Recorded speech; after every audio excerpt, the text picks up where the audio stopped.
Now the lateral wall of the nose. The lateral wall of the nose, it is the important and the complicated structures. The lateral wall of the nose, the characteristic features we will discuss. It is the conchae. The conchae, they are the cells-like projections of bone, and there is a space between the individual conchae that is known as the meatus. So it is the concha and the meatus. It is the characteristic feature of the lateral wall of the nose. Now, first of all, the bones and the cartilage that participate in the formation of the lateral wall of the nose. It is the bones from anterior to posterior. If you go, the following bones participate in the formation of the lateral wall of the nose. First, it is the nasal bone. Then, it is the frontal process of the maxilla. The frontal process of the maxilla. That junction, there junction of the three bones. It is the nasal, it is the frontal bone, and this is the frontal process of the maxilla, and they are united with each other by the sutures. Then behind the frontal process, it is the lacrimal bone. Then it is the superior and the middle concha, and it is the labyrinthine of this ethmoidal bone. Means it is the ethmoidal bone. And the parts of the ethmoidal bone, that is the superior concha and the middle concha. Then this inferior concha, it is the inferior nasal concha. It is a independent bone, separate bone. While this superior concha and the middle concha are the parts of the ethmoidal bone. Then it is the perpendicular plate of the palatine bone. This number 6. It is the perpendicular plate. The palatine bone, the horizontal plate participate in the formation of the hard palate, while this perpendicular plate situated behind the concha participate in the formation of the lateral wall of the nose. And behind this perpendicular plate, the step bone 7, that is the medial pterygoid plate of sphenoidal bone. So these are the bones from anterior to posterior participate in the formation of the lateral wall of the nose. Now the cartilage.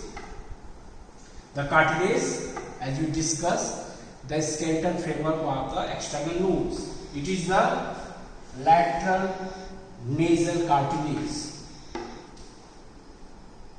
that is continuous with the nasal bone, and it is the major alar cartilage that forms the lateral wall of the nose, that is the alar of the nose, and there are 3 to 4 nodules, small nodules are present, and these are the minor alar cartilage. So this is the lateral nasal cartilage or superior lateral nasal cartilage. This is the major alar cartilage or inferior lateral nasal cartilage, and the minor alar cartilage. These are the cartilaginous part, and this is the bony part of the lateral wall of the nose, and these are the structures that form this framework. Now after the skeleton framework, now the features of the lateral wall of the nose. This lateral wall of the nose, as we discussed earlier, it is a complicated structure, and this lateral wall is divided into the 3 parts from anterior to posterior. It is the anterior part, middle part, and the posterior part. The remaining part, the larger part, it is the posterior part. The anterior part. This is the anterior part. We have discussed earlier. This anterior part, it is known as the vestibule. vestibule. As we know, this is lined by the skin containing the hairs, sebaceous gland, sweat gland. Now the upper limit of this vestibule, it is a mucocutaneous ridge, that is the Lyman nessa. Now the middle part, it is known as the atrium of the middle meatus. Middle meatus, the space below the middle concha, discussed later on. So the middle part, this middle part is known as the atrium, or we can say it is the atrium of the middle meatus. It is present between the two ridges, this region. It is the intermediate part. It is present between the Lyman nessae, it is the mucocutaneous ridge, and above it is the mucosal ridge.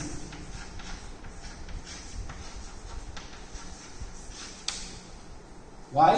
Because the atrium, this part is lined by the mucosa. The difference between the first and the two part, it is lined by the skin, while this part is lined by the respiratory epithelium. So the upper limit, it is formed by a faint ridge, that ridge is known as the agar nessae, and this part is situated in front of the middle meatus, so it is known as the atrium of the middle meatus. Now the posterior part. The posterior part, this is the larger part, and this part is identified by the conchae and the meatus.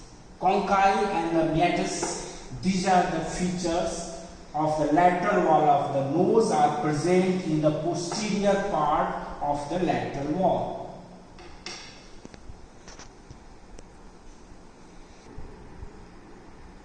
Now the features for the which the lateral wall of the nose is identified. It is the conchae. Conchae. What are the conchae? These are the cells-like bony projections, and they are directed downwards and the middle. Generally, there are three conchae present.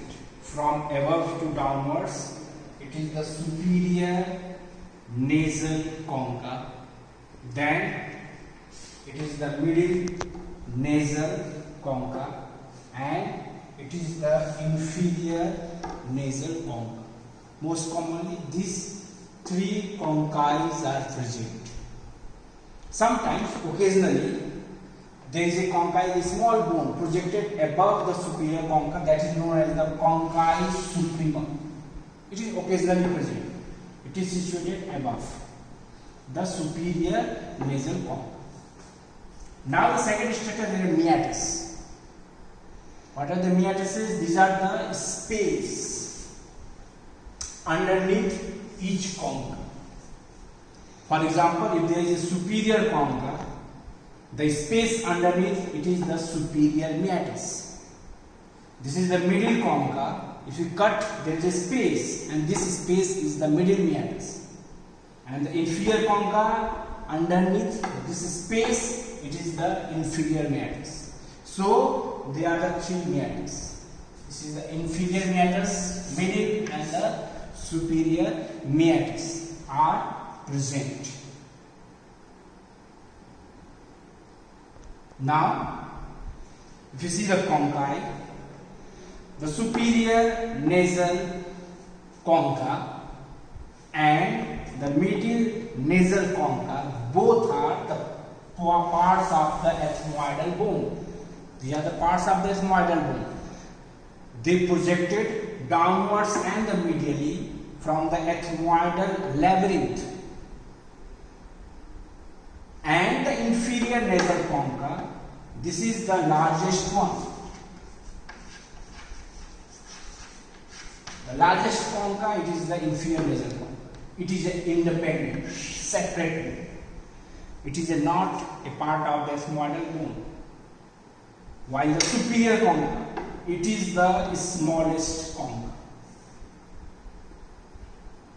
And these conchae are lined by the mucous membrane. Now compare the meatus. The inferior meatus, it is situated downwards to the inferior concha, and the inferior meatus, it is the largest bone. It is the largest bone. The middle meatus, it is situated